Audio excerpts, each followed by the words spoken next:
All right, so welcome to another deep dive. Today we're heading into the American West to explore a really fascinating and sometimes incredibly brutal story, Oh yeah, definitely the brutal. history of the Comanches.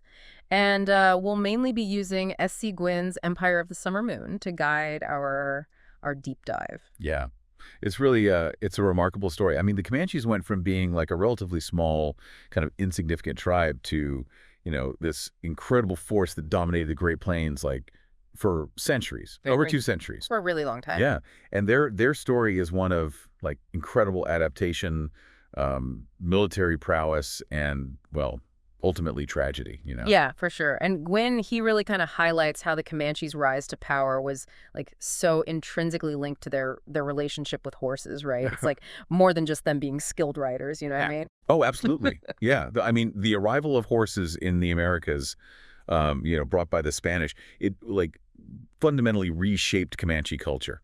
And they became like masters of breeding and training and utilizing horses in a way that set them apart from every other tribe on the plains. Yeah. Really. And Gwynne, he even points out, like, they were one of the only tribes to fight exclusively on horseback. Hmm.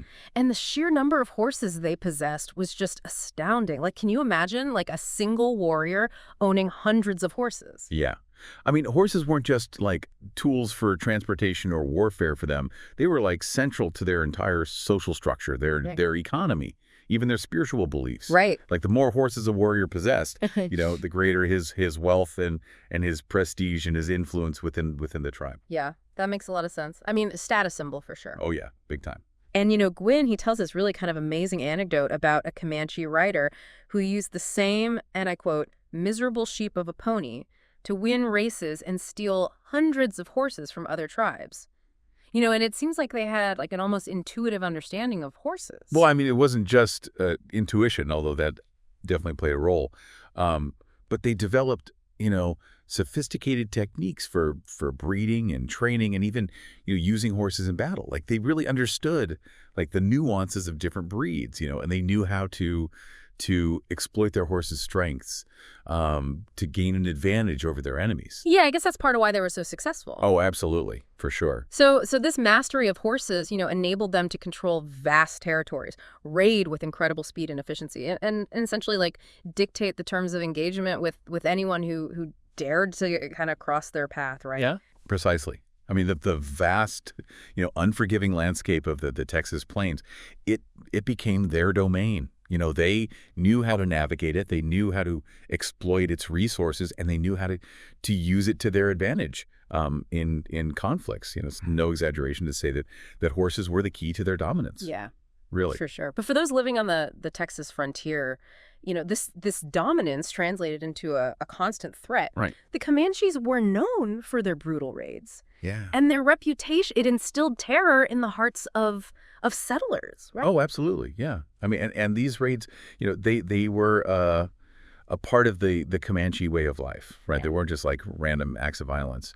They were strategic operations aimed at, acquiring resources and demonstrating power and maintaining control over their territory. Yeah. It's how they lived and survived. Yeah. Yeah. And Gwynne, he goes into detail about the horrific experiences of captives taken during these raids, particularly focusing on the story of Rachel Plummer, Yeah. who's Yeah, Rachel's story is really it's a harrowing reminder of the brutal realities of life on the frontier. right.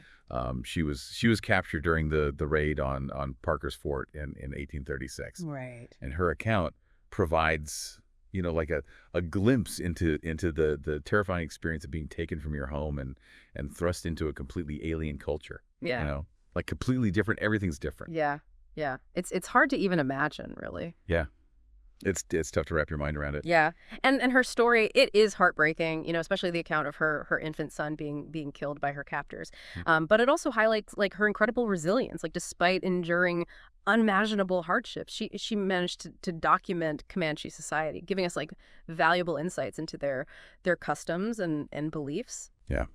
Yeah, and Rachel's experience, while undeniably tragic, it it underscores the profound cultural differences between the Comanches and the white settlers who were, encroaching upon their lands. Right. And this clash of cultures, it wasn't just about like different ways of life, right? It was like rooted in fundamentally different worldviews, wasn't it? Oh, yeah, exactly. Yeah. I mean, the Comanches' nomadic lifestyle and their warrior culture and their spiritual connection to the land, it stood in such stark contrast to the agricultural societies that many white settlers, came from. Yeah, yeah, I see what you mean. And you mentioned earlier how the introduction of horses transformed Comanche culture. Right. Do you think that contributed to this clash? I mean, like the horse allowed them to become so powerful so quickly. Do you think maybe it magnified the differences between them and the settlers? That's an interesting point.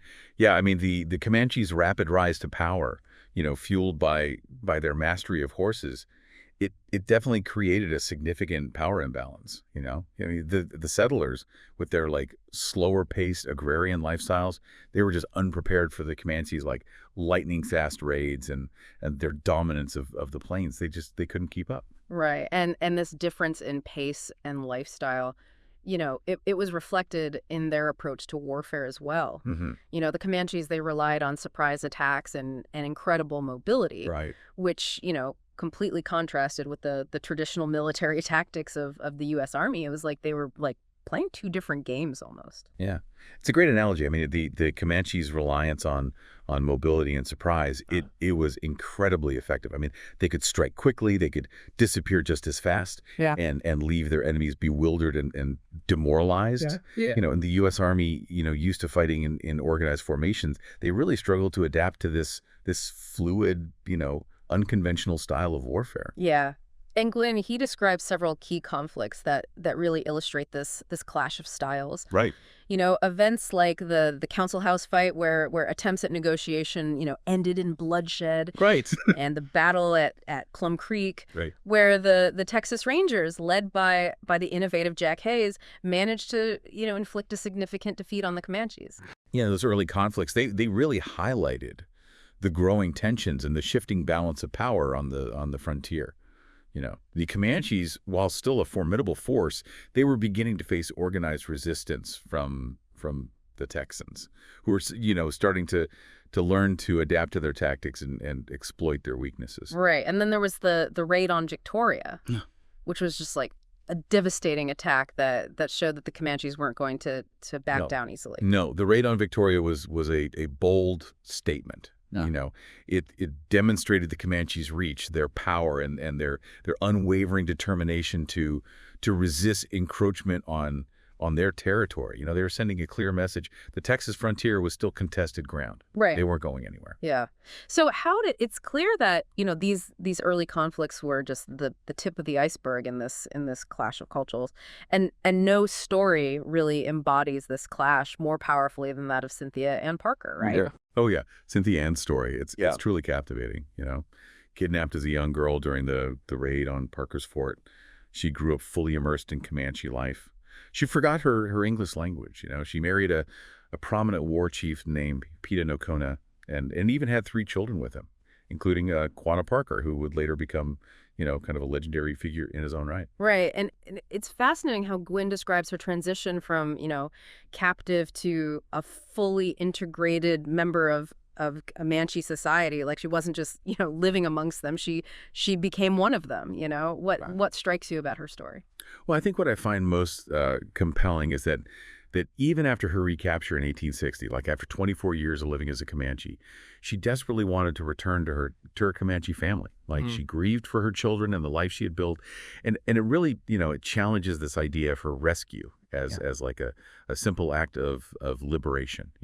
For her, it was a second captivity. It really does. It raises so many questions, doesn't it? Like, what does freedom truly mean when your identity and your sense of belonging are so deeply intertwined with a culture that's been taken from you? Yeah, no, it's a really complex issue. I mean, Cynthia Ann's story, it forces us to confront this idea that freedom isn't always a straightforward concept, right? I mean, it's intertwined with identity, with belonging, and with a sense of purpose. And in her case, freedom meant being with her Comanche family, even if it felt, living outside the norms of white society. Yeah. Yeah. That's really interesting. And Gwynne also tells this story of Cynthia Ann's nephew, William Parker, who actually wanted to escape the Civil War draft by joining the Comanches. What do you make of that? William's story is a fascinating kind of counterpoint to Cynthia Ann's, right? Because it shows that the allure of Comanche life, this idea of freedom and self-determination that it represented, wasn't limited to, just those born into the culture. Even a white man facing the prospect of being forced into a war he didn't believe in saw the Comanche way of life as a preferable alternative. It speaks to this inherent human desire for autonomy, right? To live life on your own terms, even if it means facing hardship and danger and that desire for freedom. It really becomes like a defining theme in the story of Cynthia Ann's son, Quanah Parker. Cool. Yeah, Quanah's story is remarkable. Born to a white captive mother and a Comanche war chief father, he eventually became the last great Comanche war chief himself. He was a skilled warrior, a respected leader, and a symbol of Comanche resistance in the face of really overwhelming odds. Yeah, he was known for his bravery in raids, and Gwynne really highlights like his resilience as the Comanche world was kind of shrinking around him. Yeah, and he was a pragmatic leader. Yeah. We understood that the Comanches were facing a new reality. I mean, the buffalo herds were being decimated. The U.S. government was encroaching on their lands, and their traditional way of life was under threat. Yeah. Gwynne also tells the story of Quanah's marriage to Wakeh, which, really kind of reveals a lot about his personality. Oh, it's a captivating story. I mean, despite her father's opposition and a wealthier rival, Quanah was determined to marry Wakeh. Yeah. And it shows his strength of character and his refusal to be bound by convention, even within his own culture. Yeah. He was a man who followed his own path, both in love and in war. Right. But even a leader as skilled and as determined as Quanah, he couldn't hold back the forces that were arrayed against the Comanches. The U.S. government's expansion westward and the broken treaties and the relentless pressure on their resources ultimately led to the final tragic conflicts. Yeah. It's a story that sadly, repeats itself throughout history. Yeah. A clash of cultures, a competition for resources, and a power imbalance that inevitably leads to conflict. The Comanches, despite their incredible resilience and their mastery of the plains, they were facing, a technologically superior and numerically overwhelming opponent. Yeah. Gwynne talks about Robert Neighbors, the Texas Indian agent who genuinely tried to help the Comanches adapt to reservation life. Right.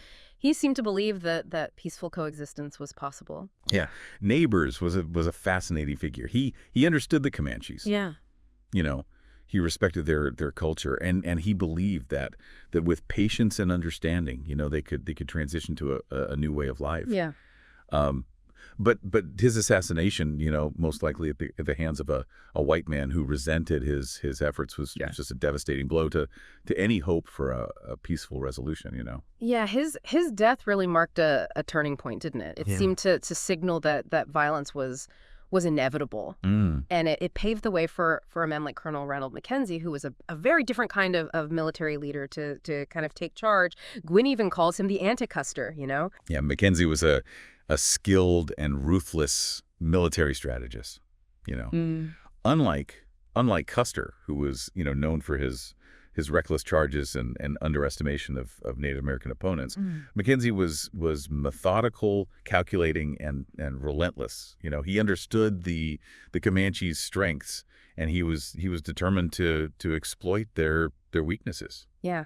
And he did just that at the Battle of Paladura Canyon, which Gwynne portrays as the decisive blow against the Comanches. Right. Their last stronghold was destroyed, their horses captured, their spirit broken. Yeah, the Battle of Paladura Canyon was a real turning point in the Red River War. The final chapter in the Comanches' long struggle for control of the Texas plains. It was a brutal and decisive victory for the U.S. Army, and it effectively ended the Comanches' ability to resist. Yeah. And it's heartbreaking to read about their surrender in 1875. After centuries of dominating the plains, their way of life was gone. Yeah. It's a poignant moment in history. I mean, the image of the Comanches, once the lords of the plains being forced onto reservations, Yeah. their horses gone, their freedom curtailed. It's a testament to the tragic consequences of this clash of cultures. It really is. It's a story that's both epic and incredibly sad, and it makes you wonder, if this clash between the Comanches and white settlers, like, could it have been avoided? Was there any other way? It's a question historians have debated for generations. I mean, there are so many factors at play. From the relentless westward expansion of the United States to the the deep cultural misunderstandings between the Comanches and the settlers. It's really hard to say if there was ever a path to peaceful coexistence. Right. So what can we learn from the Comanches story? Their rise and fall, their relationship with the land and freedom. It feels like there are so many layers to kind of unpack. Yeah, I think their story it offers valuable insights into the complexities of history, Yeah. consequences of cultural clashes, and the enduring human desire for freedom. The Comanches with their fierce independence, their mastery of horses, and their tragic fate. I mean, they really embody the spirit of the American West in all its glory and tragedy. Yeah. And Gwynne, he really emphasizes that even in defeat, Quanah Parker, he continued to demonstrate leadership. He helped guide his people through this incredibly difficult transition to reservation life, right? Yeah. Yeah, he did. I mean, he recognized that the world had changed, and that the Comanches needed to adapt in order to survive. Yeah. And he became a powerful advocate for his people, working within the system to secure their rights and preserve their cultural identity. Hmm. He even embraced certain aspects of white culture while also fighting to maintain um, Comanche traditions. He was a bridge between two worlds. Yeah, it's a testament to his adaptability and his commitment to his people. I mean, he led them through one of the most challenging chapters in their history. Yeah, no doubt. Quanah's story. It's a reminder that even in the face of overwhelming odds, even when your way of life is being irrevocably altered, it's possible to find a way forward. He helped his people navigate a new reality, preserving their identity and ensuring their survival. Well, this has been a truly, truly deep dive into the history of the Comanches. It's a story that's as vast and complex as the Texas plains they once ruled. What a journey it's been. Yeah, it really is. And if you're intrigued by what you've heard today, I highly recommend reading S.C. Gwynne's Empire of the Summer Moon. It's a captivating and meticulously researched book, and it will leave you with a much deeper understanding of this remarkable chapter in American history. Yeah. It's a must read for anyone interested in the American West, Native American history, or just a great story of courage and resilience and ultimately tragedy. And if this deep dive has sparked your curiosity, we encourage you to explore further. There's so much more to discover about the Comanches, their culture and their legacy. Right. Yeah. And remember, history, it isn't just about dates and battles. It's about understanding the choices people made, the challenges they faced, and the enduring impact of those events on the world we live in today. Yeah, that's a great point. So keep exploring, keep questioning, and keep diving deep. Until next time.